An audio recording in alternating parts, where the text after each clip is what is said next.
রাজ্য ও কেন্দ্রীয় দপ্তরে সমস্ত শূন্যপদ নিয়োগ করতে হবে। এসটিজিটি, পিআইজিআরএস দ্রুত নিয়োগ করতে হবে। বছরে 2 বার টেট পরীক্ষা নিতে হবে। শিক্ষা, স্বাস্থ্য, বিদ্যুৎ দপ্তরের বেহাল দশার বিরুদ্ধে প্রশাসনকে প্রয়োজনীয় ব্যবস্থা গ্রহণ করতে হবে। এছাড়াও আরও বিভিন্ন দাবির বন্যার প্লেকার্ড হাতে নিয়ে ভারতের গণতান্ত্রিক যুব ফেডারেশন, ত্রিপুরা উপজাতি যুব ফেডারেশনে বিলোনিয়া মহকুমা কমিটির যৌথ উদ্যোগে এক মিছিল সংগঠিত করে। শনিবার সিপিআইএম বিলোনিয়া মহকুমা কার্যালয় থেকে মিছিল শুরু হয়। মিছিলটি থানা চৌমুনি পুরাতন মোটর স্ট্যান্ড হয়ে 1 নং টিলায় এসে শেষ হয় এবং সেখানে হয় সভায় সুব্রত দাস, ধীরেন ত্রিপুরাকে নিয়ে সভাপতি মণ্ডলে তৈরি করে শুরু হয় সবার কাজ। সবাই আলোচনা রাখতে গিয়ে বক্তব্যে উল্লেখিত দাবিগুলির উপর বিস্তারিতভাবে আলোচনা করেন। পাশাপাশি বক্তারা বলেন, এই দাবিগুলো পূরণ না হলে আগামী দিনে আরও বৃহত্তর আন্দোলন সংগঠিত করা হবে।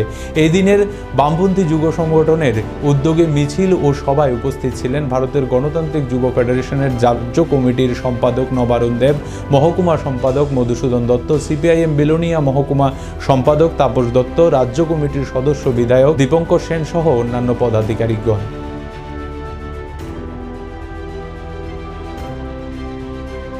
চাহিদা মতো কৃষি যন্ত্রপাতি, স্প্রে মেশিন, পাম্প সেট, তারপর পাওয়ার টিলার, এরকম কৃষিজ যে যন্ত্রপাতি এগুলি দেওয়ার জন্য, এবং তারা বলেছেন তারা পরিকল্পনা করবেন, কিন্তু এটা কৃষকের প্রচণ্ড চাহিদা, কিন্তু সরকারের তরফ থেকে সে ধরনের কোনো উদ্যোগ নেই। বিষয়টা আমরা এসআই সাহেবকে জানিয়েছি।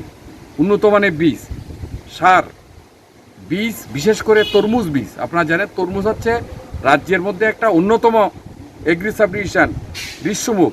দৃশ্যমুখ বামফ্রন্ট সরকারের সময় তরমুজ মেলা হয়েছিল এবং হরিপুর গ্রামের নাম হচ্ছে তরমুজ গ্রাম। সরকারের সময় লক্ষ লক্ষ টাকা দিয়ে কৃষকদের বীজ দিয়ে সাহায্য করতেন।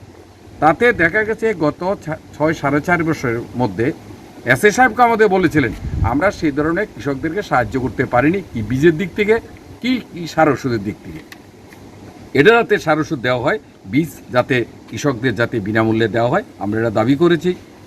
আমাদের দাবি হচ্ছে ঘূর্ণিঝড়ে ক্ষতিগ্রস্ত কৃষকদের সাহায্য দেওয়া। দুটা বন্যা হয়েছে, প্রায় 6,000 থেকে 7,000 কৃষক ঋষিমুখ ব্লকে ক্ষতিগ্রস্ত হয়েছে, 85 ক্ষতিগ্রস্ত হয়েছে। আজও 1 টাকা ক্ষতিপূরণের সাহায্য আমাদের কৃষকেরা, ঋষিমুখ ব্লকের কৃষকেরা পায়নি।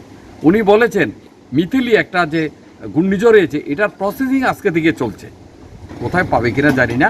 কৃষকরা আজকে সরকার বিভিন্ন সময়ে লোকসভা নির্বাচনে দিয়ে দেবেন, পঞ্চায়েত নির্বাচন সন্নিকটে দিয়ে দেবেন, এ ধরনের প্রতিশ্রুতি সরকার কৃষকদের সামনে দিচ্ছেন, কিন্তু কোনো দায়িত্ব সেখানের মধ্যে পালন করছে না।